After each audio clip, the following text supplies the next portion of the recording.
मित्रांनो, आज जगद्गुरु श्री संत तुकाराम महाराजांची समाजाला प्रकर्षाने गरज जाणवत आहे.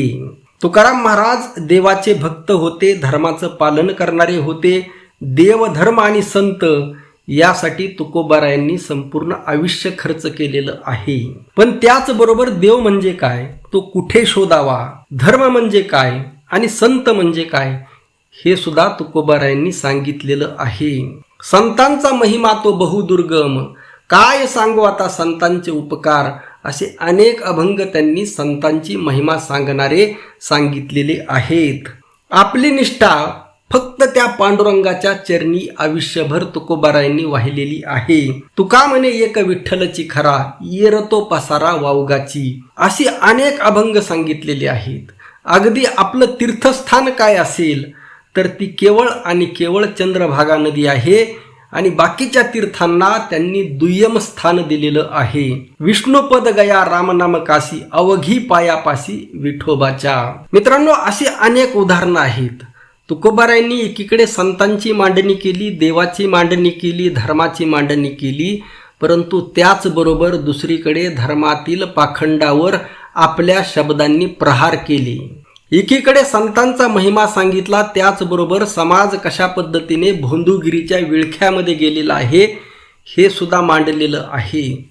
अगदी संपूर्ण समाज, लक्षात ठेवा, संपूर्ण समाज व्यवस्था जरी एखाद्या व्यक्तीला संत म्हणत असेल तरी सुद्धा मी ठामपणे भूमिका घेणार की मी त्याला संत म्हणणार नाही. ही भूमिका तुकोबारायांनी घेतली होती. करीसी ते देवा करी माझे सुखे, परी मी त्यासी मुखे न म्हणे संत. देवा, लक्षात घे, तुला काय करायचंय ते कर, परंतु मी त्याला मुखाने संत म्हणणार नाही. एवढी टोकाची भूमिका तुकाराम महाराजांनी का घेतली? भोंदूगिरीवर एवढ्या प्रचंड प्रमाणात प्रहार का केले?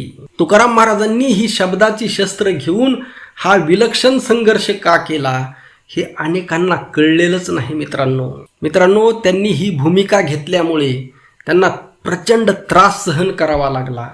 काही लोकांनी त्यांना साथ देण्याचा प्रयत्न केला, परंतु त्यांना ही झुंज एकाकी लढावी लागली. त्यांनी हा जीवनाचा काटेरी मार्ग निवडला होता. का निवडला होता?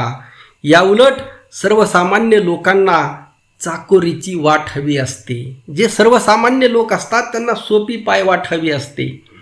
त्यांना काटे नको असतात, अडथळे नको असतात.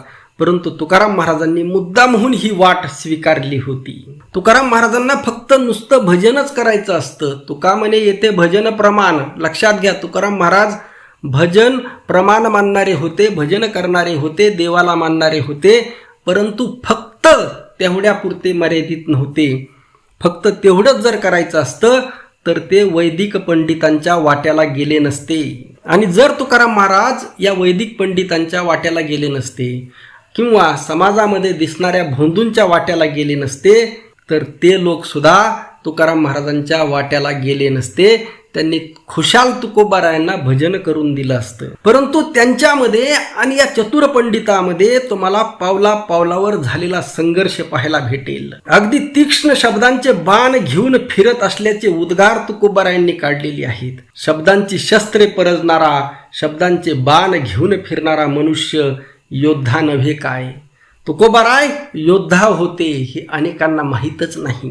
तुकाराम महाराज संघर्ष करणारे होते, मैदानामध्ये उतरणारे होते. लक्षात घ्या, मैदानातून पळ काढणारे नव्हते, भिणारे नव्हते. तुकाराम महाराज धर्माच्या विरोधामध्ये आचरण करणारे जे लोक आहेत, जे धर्मामध्येच राहतात, धर्माचं पांघरून त्यांनी घेतलेलं आहे. लक्षात ठेवा, होऊनी संन्यासी भगवी लुगडी, वासना न सोडी विषयांची. ज्यांनी भगवं वस्त्र धारण केलेलं आहे, भगवे तरी श्वान सहज वेश त्याचा, तेथे अनुभवाचा काय पंथ, अशा शब्दामध्ये त्यांना धिक्कारलेलं आहे.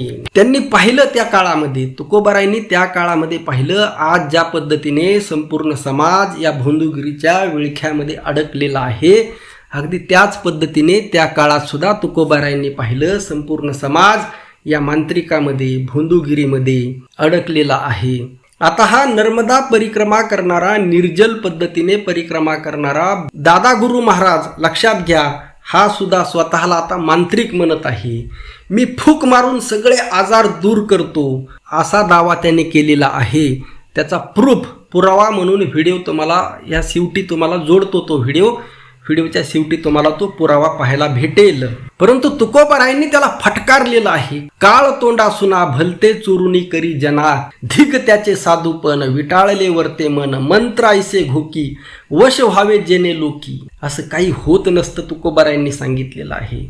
बघा तुकोबारायांनी त्या काळामध्ये विज्ञान प्रगत नव्हतं. लक्षात ठेवा, आजच्या काळामध्ये विज्ञानाने एवढे शोध लागलेले आहेत, त्यातला एकही शोध त्या काळामध्ये लागलेला नव्हता. त्या काळामध्ये तुकोबारायांनी सिद्धांत मांडलेला आहे. बघा, एकबेकी न्याय होतसे प्रचिती, तेने समस्त लोक भुलताती. एकबेकी न्याय म्हणजे याला रूल ऑफ प्रोबॅबिलिटी म्हणतात. शक्य अशक्यतेचा नियम.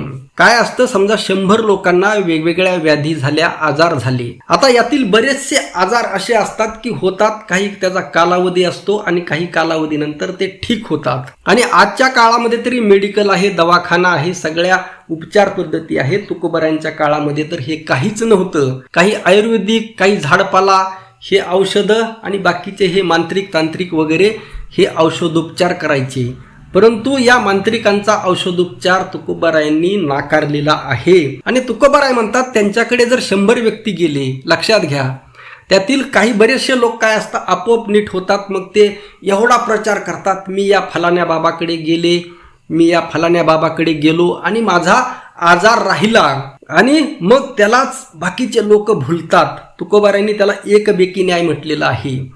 आणि आता 100 मधले काही समजा 90 लोक नीट झाले, 10 लोक नीट नाही झाले. मग ते 10 लोक म्हणतात की अरे आमच्याच नशिबात होतं, त्यामुळे नीट नाही झालो. मग ते त्या बाबाला दोष, त्या मंत्रिकाला दोष देत नाही. आणि किती महत्वाचा सिद्धांत तुकोबारायांनी त्या काळामध्ये मांडलेला आहे. तयाचे स्वाधीन दैवते असती. तुकोबाराय म्हणतात त्यांच्या स्वाधीन जर दैवते असती तरी का मरती त्यांची पोरे. त्यांची पोरं का मरतात. बघा, आज जो खरात आतमध्ये गेलेला आहे त्याच्या स्वाधीन जर दैवत असतं, लक्षात घ्या, तर आज त्याच्या बायकोला तोंड लपवून पळण्याची वेळ का आली हे आपल्याला का कळत नाही.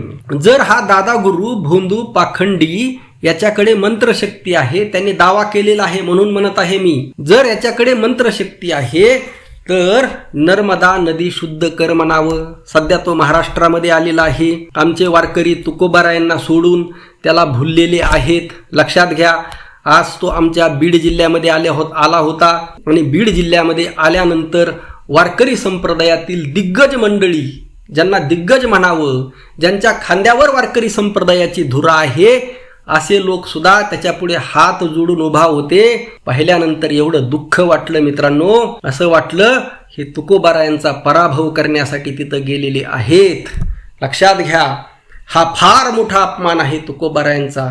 अगदी माझा, लक्षात घ्या, मला काही देणं घेणं नाही. तुम्ही त्याच्या पायाशी असा लोटांगण घ्या, काही देणं घेणं नाही. माझा जीव तुटतो तुकोबारायांसाठी, ज्या मूल्यांसाठी तुकोबारायांनी संघर्ष केला. लक्षात घ्या, अगदी प्राणपणाने तुकोबाराय लढले, एवढा जीव ओतून तुमच्यासाठी लढले, आणि आज तुम्ही अशा या भोंदू पुढे लोटांगण घेत आहात. आणि तो आलाच आहे ना, आलाच आहे तर त्याला तुझ्या मंत्राने इंद्रायणी नदी शुद्ध करून दाखव म्हणाव. तुझ्या मंत्रामध्ये ताकद आहे ना.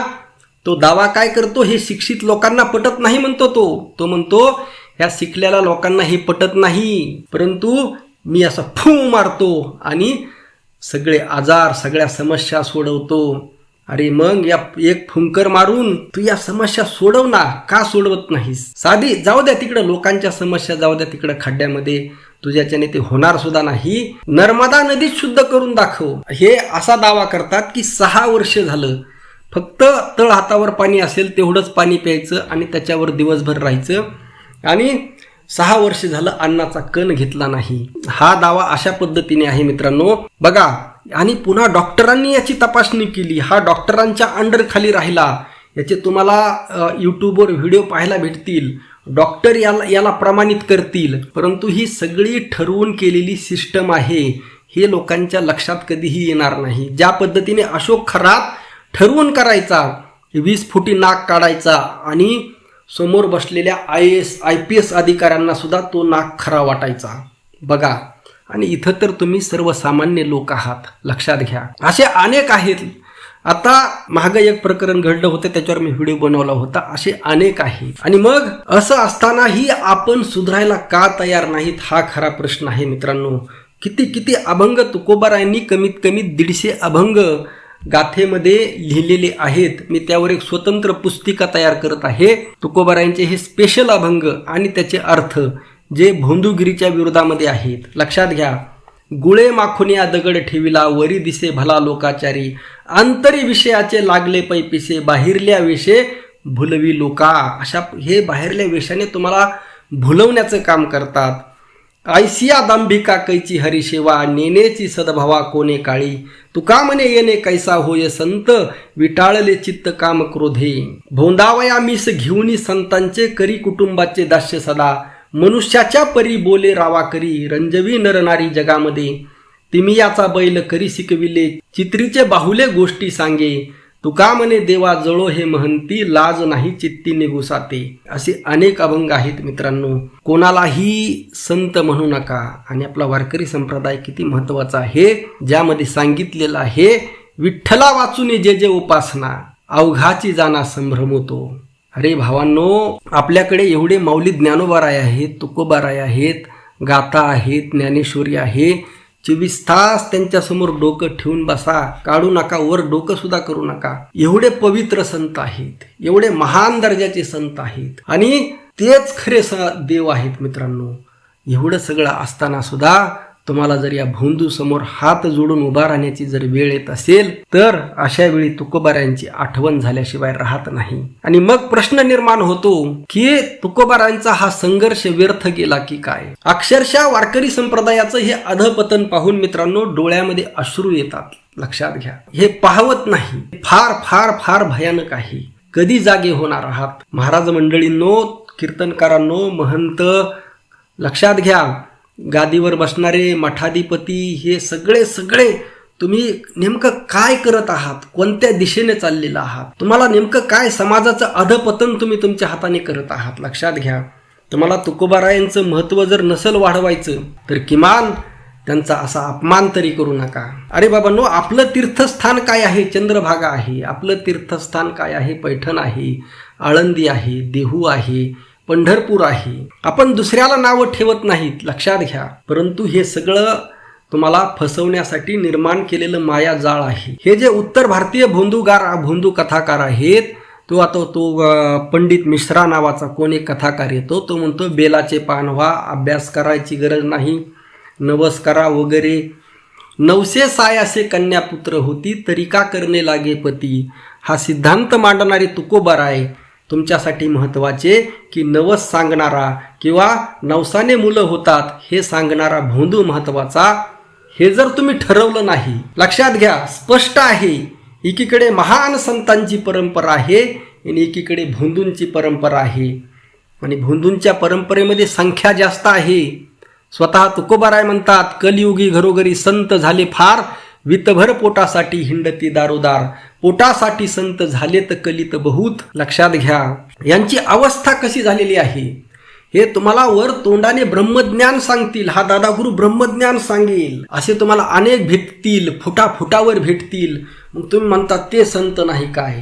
लक्षात घ्या. अरे बाबांनो, कोणाला संत म्हणावं? तुकाराम महाराजांनी सांगितलं आहे, आम्ही त्याला संत म्हणणार नाही. तुकाराम महाराज बघा किती महत्वाचं सांगतात, घरोघरी अवघे झाले ब्रह्मज्ञान, परी मिळवण बहुमाजी, निरे कोणापासी होय एक रज, तरी द्यारे मज दुर्बळासी. घरोघरी झाल्या ज्ञानाची या गोष्टी, सत्यासवे गाठी न पडावी. घरोघरी हे ज्ञान झाले आहे, या पाखंडी लोकांनी पसरवलेलं. टीव्हीवर बघा, या उत्तर भारतीयांच्या कथा सुरू आहेत. आणि परंतु लक्षात ठेवा, खरं ज्ञान, खरं सत्य यामध्ये सगळं हरपून गेलेलं आहे. ही मांडणी त्या काळामध्ये तुकोबारायांनी केलेली आहे. आणि आज तुम्ही एवढी मोठी वारकरी संप्रदायाची संख्या असताना, आज लाखोनी कीर्तनकार असताना, लाखोनी प्रवचनकार असताना, आज तुम्ही वारकरी संप्रदाय या भोंदूंच्या घशात घालण्याचं काम करत आहात. लक्षात घ्या. मी लक्षात ठेवा, कोणालाही या शरण न जाणारा माणूस आहे मी. पण तुकोबारायांसाठी तुम्हाला हात जोडून विनंती करतो, केवळ तुकोबारायांसाठी. लक्षात घ्या, तुकोबारायांच्या मार्गाने चला, भोंदूंचा मार्ग सोडा. राम कृष्ण हरी, राम कृष्ण हरी, राम कृष्ण हरी, राम कृष्ण हरी. तुकाराम तुकाराम तुकाराम तुकाराम तुकाराम. अब ज्ञानी पढ़े लिखे बोलते अरे ये सब क्या कर रहे हैं. अरे ये थूक नहीं, वायु चिकित्सा है. वायु से भी हम व्याधियों का नाश करते हैं. प्रामाणिकता है हमारी, हम वायु से, वाणी से, सबसे. अरे हमारे पास शक्तियां प्रत्यक्ष हैं, हमें कोई दूसरे विधि विधान की आवश्यकता नहीं.